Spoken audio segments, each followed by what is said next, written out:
killing of Indian Sarabjeet Singh's killer has spiraled rather quickly and understandably, with Pakistan alleging Indian role.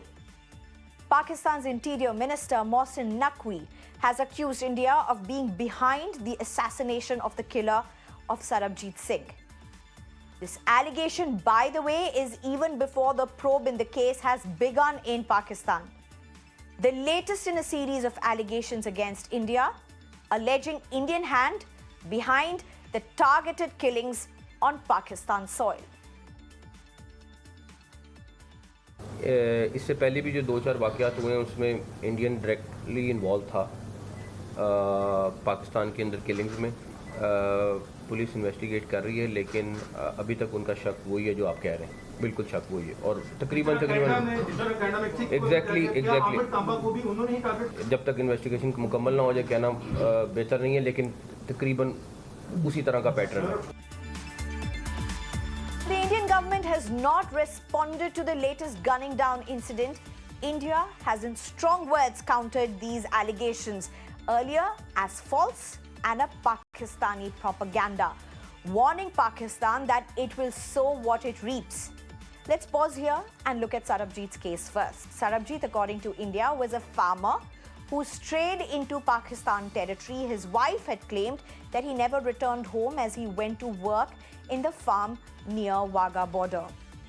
Initially, Sarabjeet was charged only with illegally crossing into Pakistan, but he was later accused of being involved in 4 bombings in Faisalabad and Lahore that had killed 14 in 1990.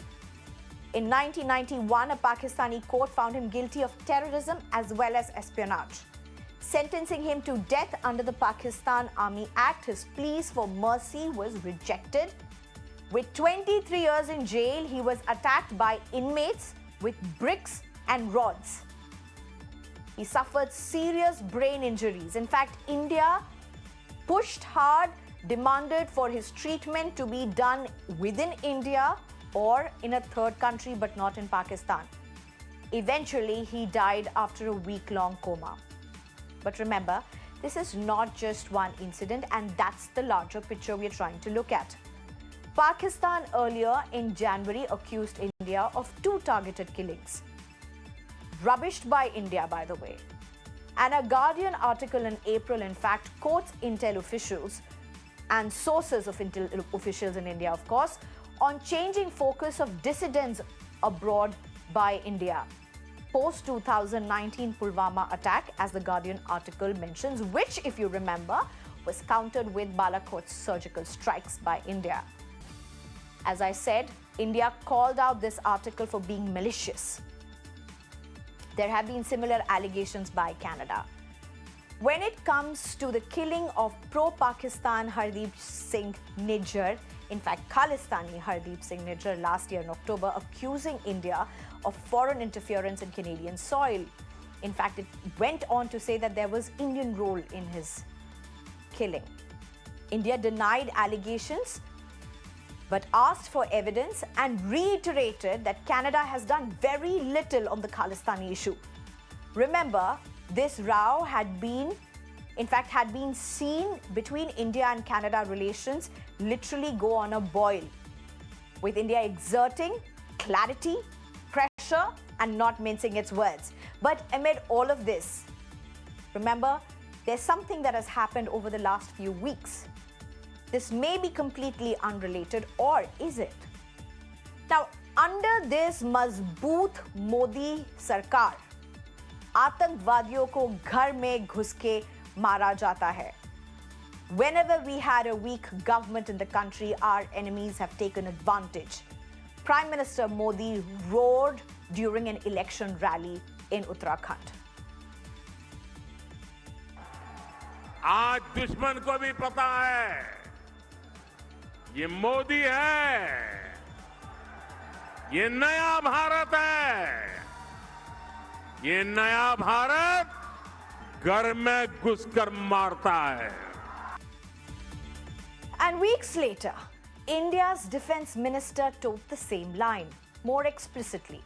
Speaking to CNN News 18, India's defense minister warned that India will enter Pakistan to kill anyone who escapes over the border after trying to carry out terrorist activities in the country.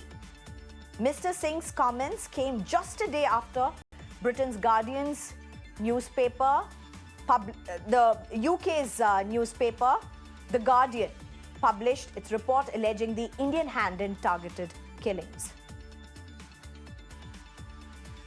सैकड़ों लोग हर साल मारे जाते आतंकवाद के कारण और देश के अन्य राज्यों में भी बराबर घटनाएं होती थी। अब आतंकवादी वारदात करके देख ले। बहनों भाइयों, सीमा के इस पार भी मारेंगे, जरूरत पड़ी तो सीमा के उस पार भी जाकर मारेंगे। भारत की यह ताकत है।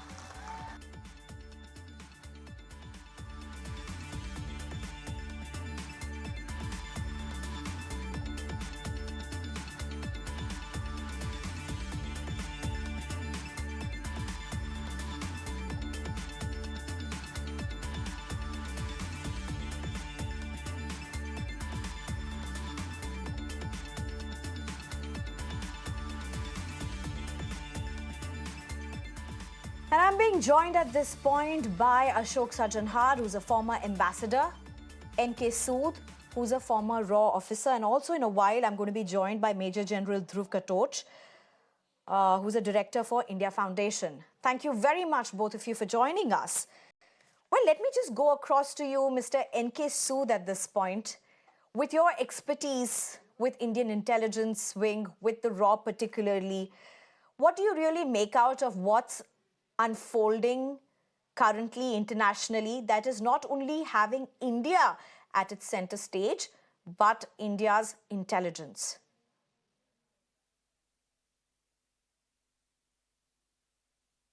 Actually, what Prime Minister Modi had said and what our Defence Minister had said, they had referred to the Balakot strike and the strike after Uri attack.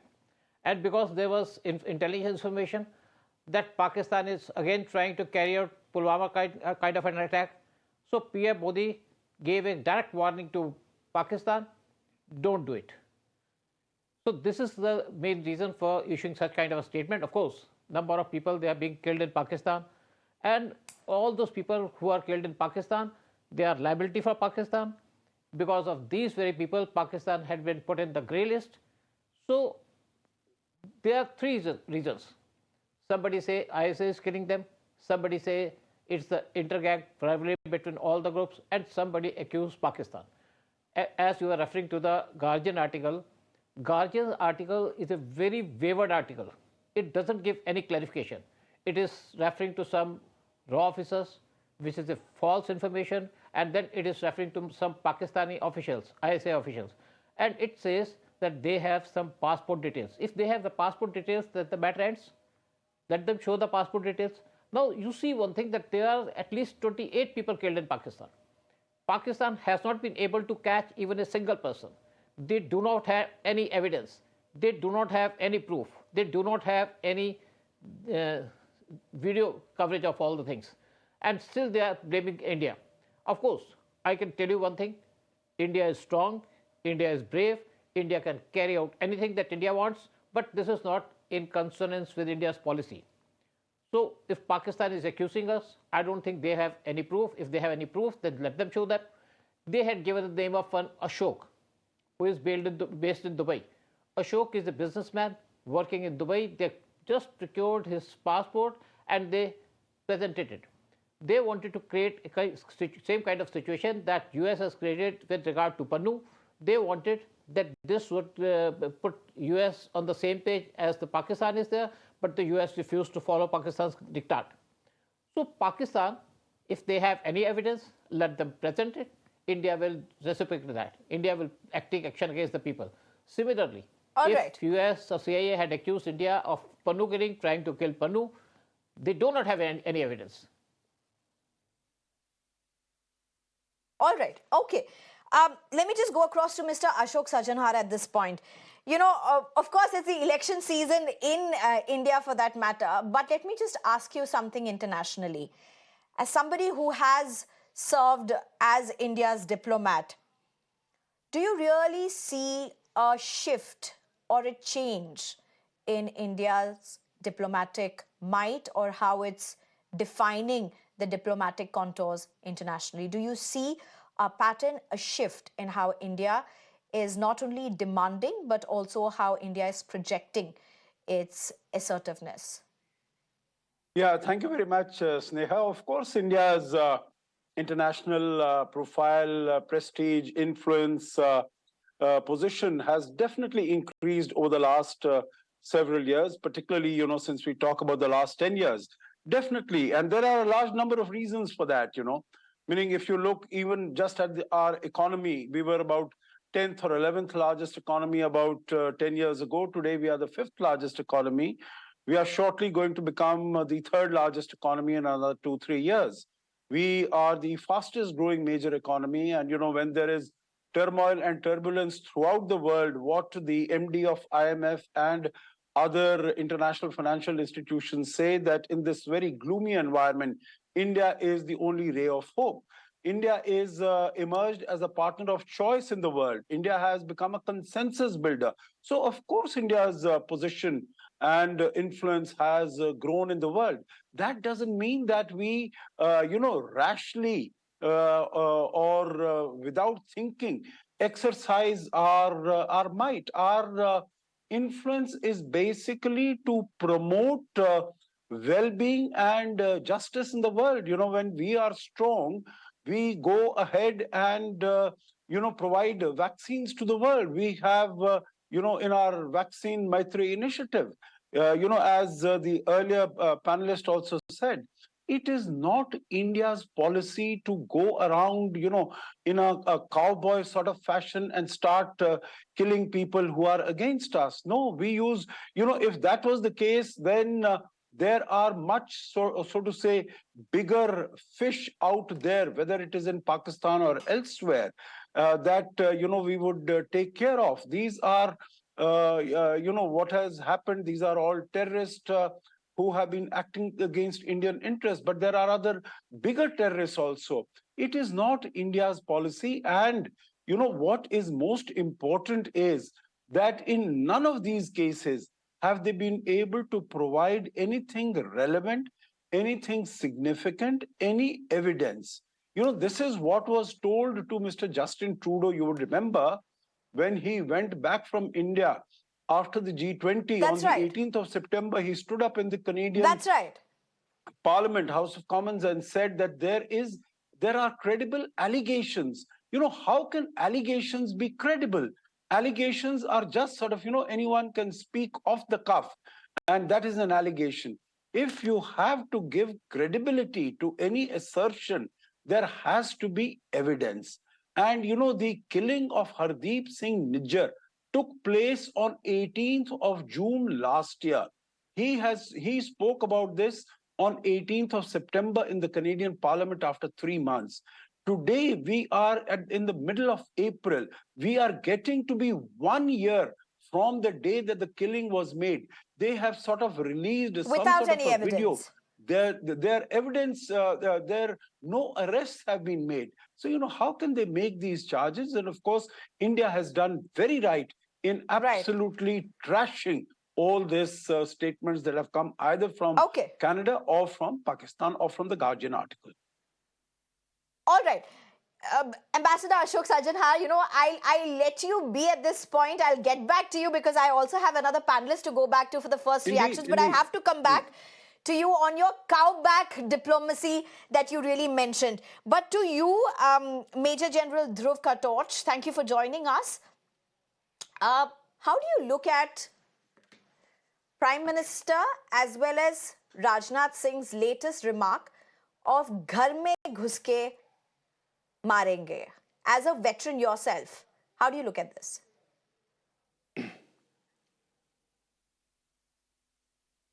Thank you, Sneha. Sneha, there are two aspects to this. You see, one is the allegations which are coming in from Pakistan that the killings carried out by what they call unknown people is the hand of India. And the second is, of course, the Raksha Mantri statement that we will do what we have to do. Now, I think both of them are, I don't see any dichotomy in that. One is the Indian denial that we have not carried out these attacks. And the second is the Raksha Mantri statement that we will, if we do carry out such attacks, we will inform the world of it. So you see, when we carried out the cross-border attacks, it was the DGMO of the Indian Army who came out in a public statement. You know, DGMOs very rarely give public conferences to the media. And he came out and he announced to the world that we have carried out these strikes across and killed a number of Pakistani terrorists. Again, the same thing happened in Balakot. We announced what we have done. Now, this killing of some odd terrorists here and there, I don't think India is going to be involved. We will take the bigger targets, as very rightly pointed out by the earlier panelists. If a target is big, we'll take it out and we'll announce to the world that we have done it. I don't think India has to be shy. These particular killings which are taking place in Pakistan per se, most likely it is the handiwork of their own organizations. They have enough problems and enough inter-gang rivalries. So I would attribute a large number of these killings to them. Otherwise, if they think India has done it, I would presume that their police forces are very incompetent, that they have not been able to catch a single killer so far. Sneha. You know, I also have to ask you one more question very quickly, Major General Katosh, and that is, having served in the Indian forces for so long, having led units and brigades, with what is unfolding in the national narrative, and it's not fair to draw men who have been in uniform into politics, but nonetheless, let me ask you this question from a perspective of a veteran. Do you see really a change in how India has been asserting its nationalism and its diplomatic might vis-a-vis its neighbors or any country for that matter? Do you see a change in how the forces are being projected or moved or prepped?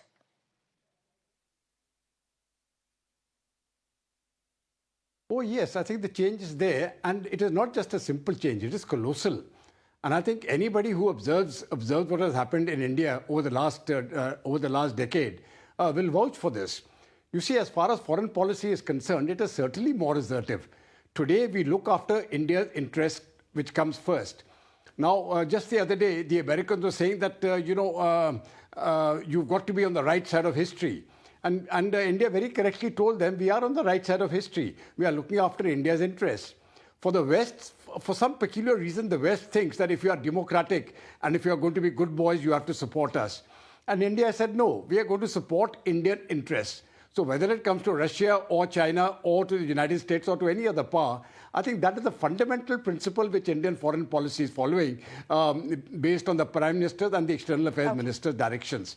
So it is a more assertive policy where Indian interests are not being compromised at any cost. And I think that's a very good sign, very healthy sign, I would say. All right. And before I go back to Mr. N.K. Sood, one question to you, Ashok Sajanhar, before I go back to Mr. N.K. Sood as well. Mr. Ashok Sajanhar, you spoke about cowboy diplomacy. There's also another word which is being used of late, which is muscular diplomacy. So while you did not, you did not back something called the cowboy diplomacy, do you see muscular diplomacy to India's strength, considering, what we have seen possibly with Sri Lanka with respect to Kachativa, though Sri Lanka has obviously not made any official remarks to it. Political rhetoric is always known to be there across countries, including US and Canada, when elections are on. So it may be really seen with that. But with respect to what happened with Maldives, how relationships with Canada spiraled downwards quite a bit. So do you see the muscular diplomacy of India, as it were, change the tone and tenor in which how India is asserting its interests or guarding its interests at the cost possibly what it may not feel as, possibly the temporary disruptions that may happen? Okay, I think there is a big difference between muscular diplomacy, robust diplomacy, and cowboy diplomacy. I think our diplomacy is also, in addition to being muscular and robust in terms of protecting our interests, it is also a very compassionate diplomacy. You know, you have given the examples of Sri Lanka, Maldives, etc. Let me tell you, as far as Sri Lanka is concerned, India was the only country that came up with $4.5 billion of assistance to Sri Lanka when it was really, you know, living an existential, going through an existential crisis.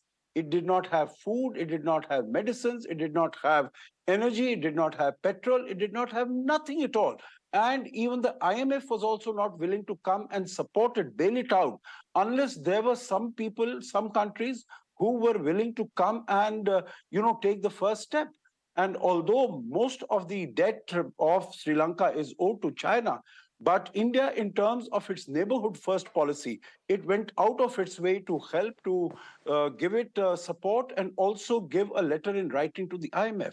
Now, as far as the Maldives is concerned, I don't think we have been, you know, muscular or anything with it. We provided it with water when its water filtration plant failed. Even after Mr. Moizu has come to power, you know, we don't interfere in the internal affairs of different countries. We don't interfere in the elections of different countries. Right. It is through a democratic process that Mr. Moizu has come to power. They have been sort of, you know, making some allegations against India. We have been working with them. When they fell short of onions, India was the country which went out and provided them with onions. You know, India has, under its neighborhood first policy, Sneha, gone out of its way to help its neighbors, whether it is Nepal, Bhutan, of course, the case is well known, or as far as Sri Lanka, as far as Bangladesh is concerned. You have referred also to Kachativu. I think Kachativu is not a foreign policy issue. Kachativu is a domestic policy issue, domestic politics, because here what the government is trying to tell the people is that it is the Congress and the DMK which were in cahoots with each other in 1974, which decided to give away both the island as well as the fishing rights of our fishermen. So it is not a foreign policy issue. India has not demanded at this stage that Kachativu Island should come back to us. So I don't think it has the potential at all of spoiling our relations with Sri Lanka. And, you know, you also mentioned, Sneha, about Canada. I have already spoken about Canada in terms of it is not India's muscular policy. India is just denying what Canada is saying. And I think if a prime minister of a country, of a democratic country, can stand up in the parliament, in his own parliament, and make such a ridiculous allegation without having any evidence to substantiate it, then I don't think you can point a finger to the country that it is blaming. But the blame really goes to that particular country. You know, we have expressed our readiness that we are willing to look at any information that you can provide if you have some evidence to back it. They have none. Yeah. Okay, all right. Mr. N.K. Sood, if you could just come in at this point. So I have two aspects to ask you. One, when we talk about these alleged targeted killings, how does international law look at this? Countries, do they indulge in some things like this? How does international law look at this? Are such covert operations part of a country's diplomatic or security measures? Are there instances like this? And, you know, when you hear terms like muscular diplomacy, which is quite loosely being used across boards today for even India, is there also an inference of Mossad-like techniques that many people talk about? But as a security expert who has worked in Indian intelligence wing, how do you look at these loose statements, loosely, widely used statements in today's narratives?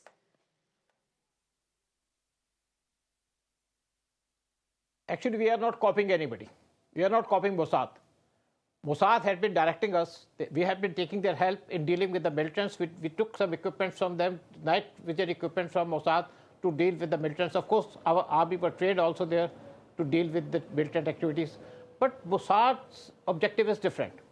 Mossad is doing something for Israel to survive. we do not have any danger of survival. So we do not want to take such kind of actions. But on the other hand, some people have accused us. As Canadian Prime Minister, he accused us that Niger was killed. As one of our colleagues, he mentioned something about the Canadian actions on this account. But the issue is that Niger was killed in Canada, killed by a Canadian on Canadian soil. So how is India involved? Similarly, US had tried to put Pannoon issue.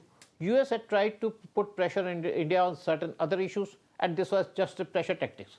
When Pakistan tried to repeat it by taking Ashok's name, US didn't support them.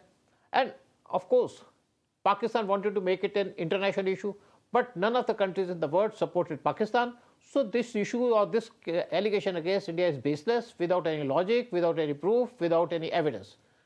Pakistan intelligence is a complete failure. IS has failed. Even Pakistan army has failed. And if they accuse, no, but one question, N.K. Sood, and to play to for the, for those who are saying that isn't there a pattern? Isn't there a pattern to those who are saying internationally, US refused to respond to the Guardian article when they were asked about this. A Pakistani journalist tried asking the US, but US was very clear they did not respond to this at all. But to those who are raising the questions on international forums that, listen, there seems to be a pattern here. Is there more than meets the eye? How would you respond to them?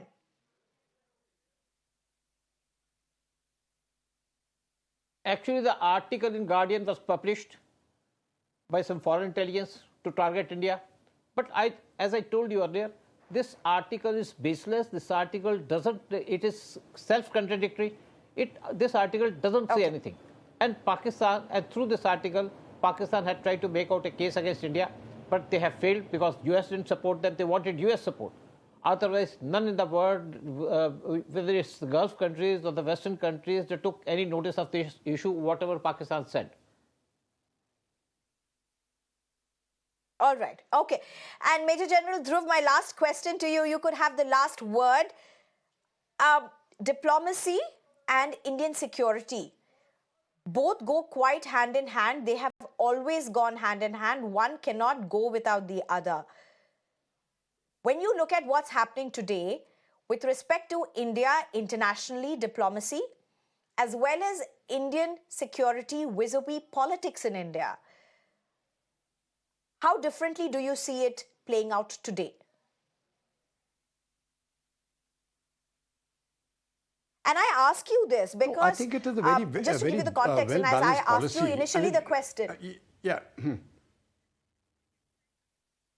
Because even those statements of "hum ghar mein ghus ke marenge" was also something that was which was said during the election campaigns. It was said while it was being election campaigns. And if you look at what happened at Balakot, right after Balakot, when the elections had happened, even that was used during the election times, and there were complaints that were raised eventually to the Election Commission, or even cases fought in the court, that you cannot be using defense, Indian security or diplomacy during election campaigns. But how do you see this play out currently? No, you see, the performance by any military, the credit will always go to the political authority also. If you go back to 71, when we won the Bangladesh war, the liberation war, the credit went to the ruling party then, and Indira Gandhi was there. So, I mean, nobody denied her her moment of glory. That is the way things are. How did President Obama win this election second time? He got that terrorist in Pakistan himself, Osama bin Laden. So these are facts of life. I mean, any country will advertise the successes which it has achieved. And if it's a political year, well, so be it. I don't think this is either politicizing the army or if there's anything wrong in it. In any case, what has been stated, that "ghus ke marenge" remark, it was specifically directed to Pakistan, because I remember when we went into, when prior to that we had gone into Myanmar and eliminated some terrorists there, it was the Pakistani External Affairs Minister, I believe, who made that statement that wo Myanmar hai, Pakistan mein try karke dekho. And after that, we did it to Pakistan also. And later on, of course, we carried out the airstrike also. So the question is, we have set a different yardstick now to these countries to say, if our national interests are threatened, then we are prepared to go to any extent to preserve our national interest. And I think that is both the security and the foreign policy message which is now coming out loud and clear. And I wish it is emphasized not just by the ruling dispensation, but by all the opposition parties also, because we expect them to behave in like manner should they ever come into power. Sneha. Right. I know I was supposed to end with you, but one more question to Mr. Ashok Sajanhar. When you look at what's happened with Sarabjeet's case as well, you know, it's interesting to see Sarabjeet's daughter's remark as well. Incidentally, she has gone on to say that initially I saw it as retribution, but eventually I just feel that this has to be Pakistan's hand. Of course, it's nothing to do with her to, you know, it's not for her to say what could have happened, how could it have happened. But this was also an issue that really India had flexed its muscles. It had tried to get him back several times, particularly when he was attacked in the jail, when he had a brain injury. The killer in this particular case being gunned down, how would India be looking at this point? I think India would be looking at it as poetic justice, you know, that he has met the end that he deserved. And, you know, as far as your statement is concerned, Sneha, that India tried to get back Sarabjeet, of course, India will try to get back all its sons from wherever they are. And, you know, we have seen that in the recent past also, that, you know, whether it is from Ukraine, whether it is from Sudan, Yemen, etc. So India is, and now even when Iran and Israel conflict is going on, I think that is on the top of the mind of the decision makers, that if this conflagration further widens and further increases, becomes more of a regional conflict, then what do we do? How do we take care of the 8 million plus Indians that we have there? So, you know, wherever Indians are there, they know right now that they have the back of the government of India. Government of India will always support them.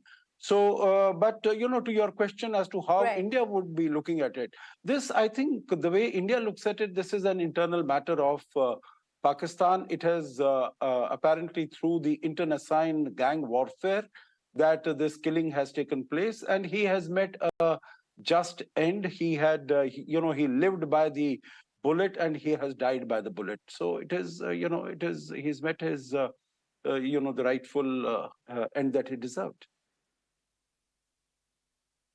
All right. At that note, I just have to thank all three of you a lot. Ashok Sajanhar, N.K. Sood, Major General Dhruv. Thank you very much, all three of you, for joining us. Thank you very much.